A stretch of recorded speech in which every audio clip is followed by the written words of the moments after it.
Hey, what's going on YouTube? I'm going to be showing you guys how to fly a jet in Battlefield 1943. Now, the first thing you need to do is go into the options menu and select the button layout and the sticks layout that you prefer. Now, if you're new to this game, I would suggest using the default layout because it is very easy to get used to, but if you used a different layout in Battlefield 1943, then you might want to try that one before you go back to the default, because you may find it easier to fly with that one. Once you figure out what sticks and button layout that you prefer are, you're going to search a game. Now the problem is there's only 3 maps that you can fly planes on: Caspian Border, Operation Firestorm, and Garg Island. Now, there's also a difference in the types of planes that you can fly on each map. In the Rush game type, you can fly the A-10 Warthog and the Su-39, but in all of the other game types, you can only fly the F-18 and the Su-35 Flanker. Now, there's a difference between these planes. The F-18 and the Su-35 Flanker both are attack jets, and they have the ability to go faster using afterburners. And the A-10 Warthog or Thunderbolt and the Su-39 do not have this ability. Now, as you can see straight off in this game, you notice that you can now spawn into vehicles. So that may be a problem for some people, and it may help a lot of people.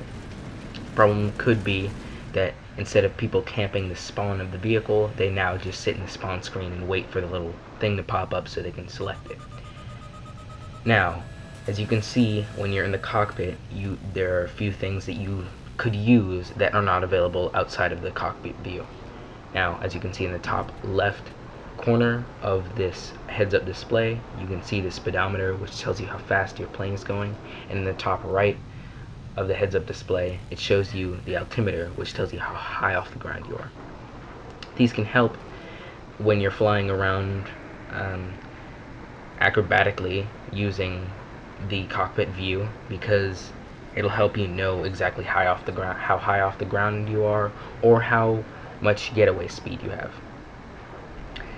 Now, you have, in this game, they have the ability of heat-seeking missiles, which I have, which you can gain through use of the plane, but starting off you will only be able to use the gun of the plane, which is very effective. If you hit all of the bullets onto a plane without missing a single one, I do believe it will not destroy it, but it will disable the vehicle, making it harder for the person to fly. And it takes about 15 seconds for your gun to recharge and enable you to shoot again.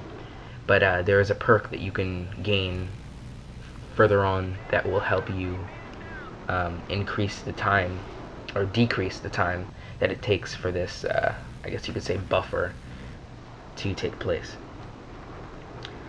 Now, as I said earlier, the afterburners are only usable on the F-18 and the Su-35 Flanker, but you kind of trade off something. You trade off speed for maneuverability while using them.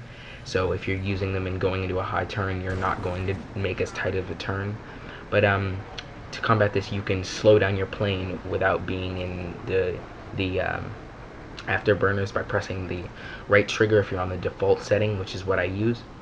The triggers you can use to speed up the plane and slow down the plane. As I'm in the third-person view, or that's what I like calling it, outside of the plane, you can see the flaps opening up, helping slow down the plane, which is a very realistic type thing that they add.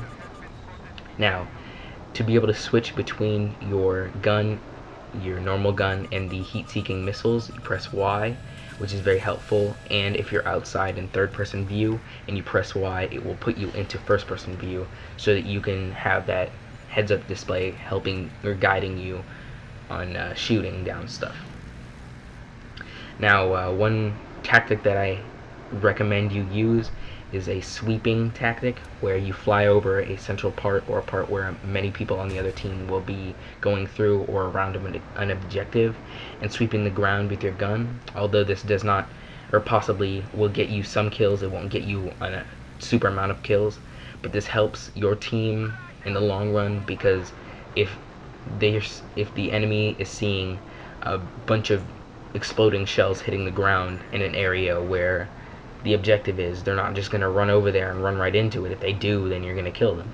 But it helps deter them from wanting to take a main route or taking the faster route, helping your allies on the ground attack faster and defend the objective, or just get kills, because that's what you do in team deathmatch.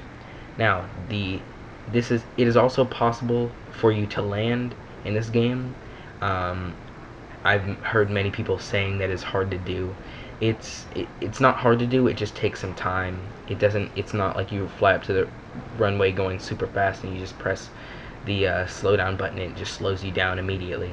It takes a little bit of distance, but after a while you can get the hang of it. As you can see here, I overshoot the runway just a little bit, but playing the game will help you be able to know exactly how you're going to land.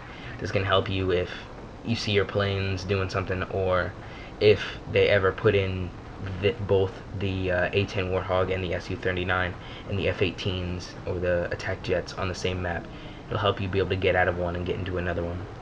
Now, another thing that they changed is the ejection system, which used to be you just eject out, but now it actually gives you a time of like kind of non-free falling or whatever, where you're flying up rather than just jumping out and falling out of the plane.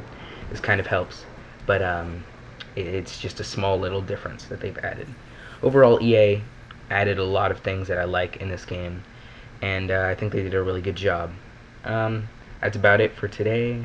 Don't forget to rate, comment, and subscribe, and I hope you guys have a wonderful day and have fun playing this game. Peace.